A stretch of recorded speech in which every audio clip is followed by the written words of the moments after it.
Clairement, c'est l'objectif. C'est ce que je passe ma vie à faire. En fait, très clairement, je vous explique. Quand un chat est stérilisé, il lui coupe un petit bout d'oreille. Donc, tous les chats du parc de qui je m'occupe sont stérilisés, sont vermifugés et vaccinés. On fait la totale chez le vétérinaire. Pour les nouveaux, les petits par exemple, qui n'ont pas encore le poids ni l'âge pour se faire stériliser, j'essaie de devenir pote au maximum avec eux, de leur donner de la pâtée tous les matins. Comme ça, après, c'est beaucoup plus simple pour moi de les attraper et de les amener chez le vétérinaire. Et pour les adultes qui sont abandonnés ou qui trouvent le chemin du parc parce qu'il y a de la nourriture et des installations, je fais pareil, je fais en sorte de devenir pote avec eux pour pouvoir ensuite les attraper, pour les amener chez le vétérinaire, les stériliser, les vermifuger et les vacciner. Voilà, c'est vraiment l'objectif premier. Malheureusement, je ne peux rien faire pour les personnes qui détiennent déjà des chats et qui sont irresponsables et qui ne stérilisent pas leurs animaux. Mais sinon, pour tous les chats de la rue, du moins du parc, je fais le maximum possible. Voilà. Alors, chat léopard de Manon, non, je ne sais pas de quoi on parle, mais par contre, je sais qu'elle a prétentieuse depuis pas mal de temps maintenant, et dans la maison qu'elle a retapée, il y avait un chat qui était abandonné, qui n'appartenait pas à la famille qui était là avant, mais à quelqu'un d'autre du voisinage, et pour le coup, il avait un énorme problème à l'œil. Elle a tout fait pour le faire soigner, pour qu'il soit beaucoup mieux, qu'il se rétablisse, etc. Et elle a réussi. Très honnêtement, et c'était pas gagné. Et pour le coup, elle a pris un énorme risque en le gardant, parce que, sachant que c'était un adulte, et que prétentieuse et adulte également, ça pouvait ne pas matcher tous les deux.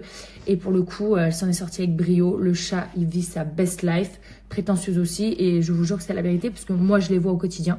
Donc voilà, et bravo à elle pour ce qu'elle a fait. Honnêtement, moi, je comprends pas qu'on n'ait pas d'empathie pour les animaux. On peut les aimer comme on peut ne pas forcément les apprécier. On peut les adorer, ne pas en vouloir chez soi. Moi, je comprends. Mais je comprends pas qu'on n'ait pas d'empathie et de compassion, que ce soit pour un animal ou pour un être humain pour le coup. C'est vraiment quelque chose, moi, qui me dépasse. Alors non, ils prennent pas des croquettes juste pour m'empêcher de les nourrir. Ils prennent des croquettes dans un sachet pour pouvoir nourrir les chats qu'il y a chez eux. Comme ça leur évite d'acheter de la nourriture. Moi, j'ai proposé quand même aussi mon aide. Parce que le problème, c'est qu'en fait, le jour où je pars, pendant 1 mois ou 2 semaines, peu importe, les chats, ils vont manger quoi? Eux, ils vont vider les installations pour leurs chats chez eux et ralassent. Donc, c'est pas possible, en fait. Et en plus de ça, c'est quand même très malhonnête de faire ça. Sachant que moi, je paye tout avec mon argent, mon propre argent. Je fais ça tous les jours de ma vie, tous les matins après avoir amené ma fille à l'école, s'il vous plaît. C'est ce que je fais. Je fais un check complet de tous les chats pour savoir si tout le monde va bien, s'il n'y a pas eu des blessés, s'il n'y a pas des malades, s'il y en a qui sont assez gros pour être stérilisés.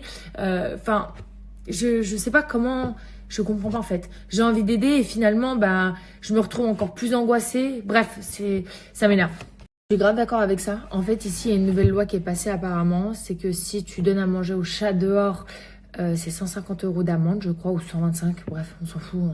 Bon, autant vous dire que moi, je risque carrément la prison avec mes installations, etc. Mais voilà, il y a pas mal d'influenceurs qui se sont révoltés à Dubaï sous le poste du gouvernement. Donc pour le coup, moi, la police me voit faire. Et honnêtement, ils me disent rien. Au contraire, ils sont hyper sympas avec moi, etc. Donc voilà, moi je pense qu'une loi devrait passer partout dans le monde où si tu prends un animal, t'en es responsable, tu dois le stériliser, le vacciner, le vermifuger, le nourrir, lui apporter les soins nécessaires quand il est pas bien. Et voilà, enfin je sais pas, c'est quelque chose de basique. Quand on a des enfants, on fait la même chose. Pourquoi on ferait pas pareil pour nos animaux? Je comprends pas, je suis dépassée par le sujet. Moi, oui. Ah non, heureusement, toi, je t'oublie jamais, toi. Je vous jure, écoutez, je me suis dit, c'est les vacances, c'est trop bien. Je vais pouvoir dormir et tout, plus besoin de me lever à l'aube, quoi. Pas du tout. Pas du tout. Même le week-end, je me lève. Vraiment, je suis fatiguée. Je sais que vous êtes fatigués aussi, donc franchement, je vais me taire. Mais voilà, je voulais juste vous partager mon ressenti de la journée, du moment.